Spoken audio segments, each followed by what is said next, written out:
என் அன்புள்ளங்களுக்கு வணக்கம். என் அன்புள்ளங்களுக்கு வணக்கம். அன்றைக்கி நொங்கு சர்பத் போடலான் இருக்குங்க. எங்கள் ஊரில் தான் வெயிலே அதிகமாக அடிக்கும் போல் இருக்குது. அவ்வளோ வெயிலுங்க, தாங்க முடியாமல் வெயில். சரி, வெளியில் போய் நொங்கு வாங்கிட்டு வரலான்னு போனோம். நொங்கு வாங்கிட்டு வந்துட்டேன். ஒரு 4-5 நொங்கு வாங்கிட்டு வந்திருக்கிறேன். இந்த நொங்கு சர்பத்து வந்து பார்த்திங்கன்னா, நொங்கு சர்பத்துக்கு ஒரு 2 டீஸ்பூன் ஆகிற மாதிரி மாவு ஜவ்வரிசி எடுத்துருக்குறேங்க. அப்புறம் கொஞ்சம் சியா சீட்ஸும் போடுவேன், நான் சப்ஜா விதையும் போடுவேன். சப்ஜா விதை என்கிட்ட இல்லை. அப்புறம் பால் 1/4 லிட்ரு நான் பால் நல்லாவே ஏற்கனவே காய்ச்சி ஆற வச்சு எடுத்து வச்சுருக்கிறேங்க. இப்போ இந்த நொங்கெல்லாம் நம்ம வந்து தோல் எடுத்துக்கணும். இந்த ஜவ்வரிசியும் சியா சீட்ஸும் ஒரு 1/2 மணி நேரம் ஊறணுங்க. இது ரெண்டும் நம்ம போட்டுதான் ஆகணுமா அப்படின்னா, போடாமல் நம்ம நொங்கு சர்பத் செய்ய முடியாதுன்னு செய்யலாங்க. ஏன்னா இது போட்டோம்னா இதுவும் குளிர்ச்சி தான், ஜவ்வரிசியும் குளிர்ச்சி, அதே நேரத்தில் இந்த சியா சீட்ஸு ரொம்ப ரொம்ப உடம்புக்கு குளிர்ச்சிங்க. எஸ்பெஷலி வந்து லேடிஸ்க்கு ரொம்ப அது நல்லது.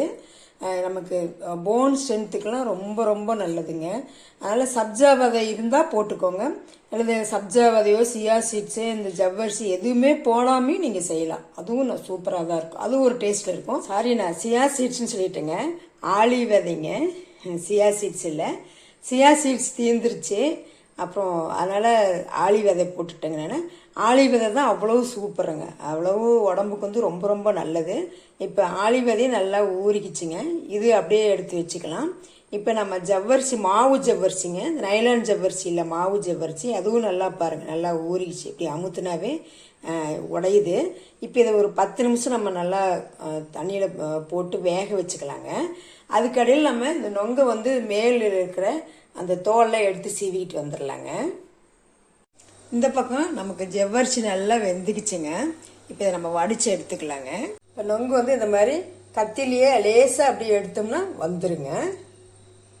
இப்போ இது கூட நம்ம வந்து நொங்கு போட்டுக்கலாங்க.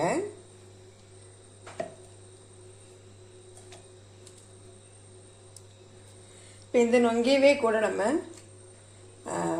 அப்படியே மத்திலேயே போட்டு கடைஞ்சும் அப்படியே கூட நம்ம போட்டு நம்ம குடிக்கலாங்க. இதுமாரி அடிச்சும் குடிக்கலாம், எப்படி விருப்பமோ அப்படி செஞ்சுக்கலாங்க. இப்படி செஞ்சீங்கனாலும் குழந்தைங்களுக்கெல்லாம் கொடுக்கும்போது அவங்க கடிபட்டு சாப்பிட்றதுக்கு கொஞ்சம் ஈஸியாக இருக்குது, கஷ்டமாக இருக்குமோன்னு சொல்லுவாங்க. அதுக்காக கூட நம்ம இப்படி பண்ணிக்கலாம். கொஞ்சம் 1 ஸ்பூன் சர்க்கரை போட்டேங்க. நம்ம நாட்டு சர்க்கரை வேணாலும் போட்டுக்கலாங்க. இது ஆல்ரெடி நொங்கு வந்து இனிப்பாக இருக்கும், அதனால் நம்ம இனிப்பு வந்து உங்கள் விருப்பத்துக்கு போட்டுக்கோங்க. நாட்டு சர்க்கரை போட்டாலும் சரி, போட்டுக்கோங்க.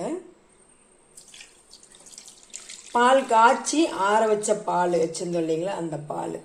இப்போ இதை 3ஐயும் போட்டு நம்ம நல்லா மிக்சியில் ஒரு அடி, அதாவது ரொம்பவும் இதாக பண்ண வேண்டாம், ஓரளவுக்கு நமக்கு அடிச்சுட்டு வந்துடலாங்க. இப்போ நம்ம இது பால் ஊற்றி அடிச்சாலும் தண்ணி ஊற்ற தேவையில்லைங்க. இந்த மாதிரி திக்னஸில் இருக்குது. நம்ம கொஞ்சமாக இது கூட நம்ம ஐஸ் வாட்டரை ஊற்றிக்கலாம், அல்லது நீங்கள் ஐஸ் கட்டி இருந்தாலும் போட்டுக்கலாங்க. நான் ஐஸ் கட்டி வேண்டான்னு ஐஸ் தண்ணி ஊற்றிக்கலான்னு இருக்கிறேங்க. இது கூட கொஞ்சமாக ஐஸ் தண்ணி, நமக்கு எந்த அளவுக்கு கூலிங் வேணுமோ அந்த அளவுக்கு ஊற்றிக்கலாங்க. நீங்கள் திக்காக வேணுனாலும் அப்படியே திக்காக போட்டு ஐஸ் பார் போட்டு அப்படியே குடிக்கலாம், போட்டுக்கலாங்க. அப்புறம் நம்ம ஜவ்வரிசி, மாவு ஜவ்வரிசி ஊற வச்சு வேக வச்சு வச்சுருக்குங்க. இப்போ அதில், ஏன்னா இது ரெண்டும் போடும்போது இடையில கடித்து சாப்பிடும்போது சூப்பராக இருக்கும். அதுவும் இல்லாமல் இந்த ஆளி விதை வந்து அவ்வளோ நல்லதுங்க உடம்புக்கு, எஸ்பெஷலி லேடிஸ்க்கு ரொம்ப ரொம்ப நல்லது. அதுவும் நம்ம வந்து கை கால் வலி அல்லது வந்து நமக்கு போன் வந்து ஸ்ட்ரென்த் இல்லை அப்படின்னா இந்த ஆளி விதையை நம்ம எடுத்துக்கலாம், எப்படியாவது ஒரு வகையில் எடுத்துக்கலாம், உருண்டையாக பிடிச்சி கூட எடுத்துக்கலாங்க. இந்த மாதிரி வெயில் காலத்தில் வந்து நீங்கள் இந்த மாதிரி ஜூஸ், இந்த ஜூஸ்னு இல்லை, சர்பத்துன்னு இல்லை, எந்த சர்பத் போட்டாலும் நீங்கள் ஊற வச்சு ஆளி விதையை ஆட் பண்ணிக்கோங்க.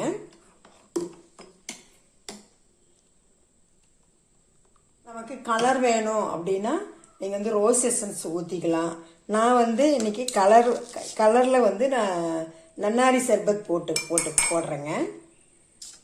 நீங்கள் அது வந்து இயற்கையாக நமக்கு நல்லாயிருக்கும், அது வந்து கெமிக்கல் வந்து அதிகமாக கலக்க மாட்டாங்க. அதுலேயும் கொஞ்சம் ஜவ்வரிசி போட்டுக்கிட்டோம், அப்புறம் கொஞ்சம் ஆளி விதை,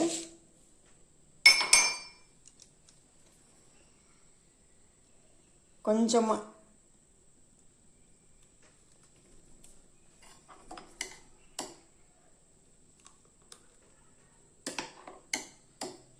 குழந்தைங்களுக்குலாம் கொடுக்குதுன்னா இந்த மாதிரி நன்னாரி சர்பத் போட்டு கொடுங்க, சூப்பராக இருக்கும். இது உடம்புக்கு நல்லது. நம்ம நுங்கு போட்டு நன்னாரி சர்பத் கூட கலந்து அதுவும் ஒரு ஜூஸ் போட்டாச்சுங்க, சர்பத்து. அப்புறம் நம்ம இது கலர் சேர்க்காமையும் நொங்கு மட்டும் போட்டு நொங்கும் பாலும் போட்டு ஒரு சர்பத் போட்டாச்சுங்க. செம்ம டேஸ்டாக இருக்குங்க. நான் இந்த மாதிரி நுங்கு இந்த வெயில் காலத்துலேயே இந்த மாதிரி சீசன் வரும்போது நான் இந்த மாதிரி தாங்க செய்வேன். செம்ம டேஸ்டாக இருக்கும். அதாவது உங்கள் வீட்டில் பால் இல்லையா, ஓகே, நுங்கு, இந்த சப்ஜி விதை, சியா சீட்ஸு, சியா விதை கிடைச்சாலும் சரி, ஆளி விதை, இது மாதிரி எதில் ஏதாவது ஒன்று, ஏன்னா நமக்கு அது கூலிங்காகவும் இருக்கும், நமக்கு கால்சியம் கொஞ்சம் அதிகமாக இருக்கும், அதனால நம்ம போட்டுக்கலாம். ஸோ அப்படியும் இல்லையா, ஓகே, நொங்கு மட்டும் போட்டு நல்லா மத்தில் அடித்து அப்படியே கொடுத்தாலும் சரி, இல்லை மிக்சியில் அடித்து நம்ம போட்டாலும் அதில் கொஞ்சம் லெமன் புழிஞ்சு அதை நொங்கு லெமன் அப்படி மட்டும் போட்டாலும் குடித்தாலும் அதுவும் சூப்பராக இருக்குங்க. இப்படி செஞ்சாலும் சூப்பராக இருக்கும். உங்கள் வீட்டில் என்ன இருக்கோ அதை போட்டு செய்யுங்க, செம்ம டேஸ்ட்டாக இருக்குங்க. ஆனால் நம்ம வெயில் காலத்தில் நம்ம இது மாதிரிலாம் பண்ணாதான் இந்த அம்மை போடுறது, அக்கி வர்றது, இந்த மாதிரி வெயில் காலத்தில் வர்ற நமக்கான ஹீட்டான வர்ற நோயெல்லாம் கொஞ்சம் தடுத்து நிறுத்திடலாங்க. எஸ்பெஷலி குழந்தைங்களுக்கு இந்த நொங்கெல்லாம் வாங்கி கொடுங்க. அந்த வெயில் காலத்தில் பதநீர் இந்த மாதிரி இருக்கிறதெல்லாம் தேடி பிடிச்சாது 4 கிலோமீட்டர் 5 கிலோமீட்டர் போயாவது நீங்கள் வாங்கி இந்த மாதிரி குழந்தைங்களுக்கு கொடுங்க. நீங்களும் எடுத்துக்கங்க, ரொம்ப ரொம்ப உடம்புக்கு நல்லது. இது மாதிரி செஞ்சு பார்த்துட்டு எப்படி இருக்குதுன்னு, டேஸ்ட் எப்படி இருக்குதுன்னு சொல்லுங்கள். சப்போர்ட் பண்ணுங்கள், சப்ஸ்கிரைப் பண்ணுங்கள். தேங்க்யூ.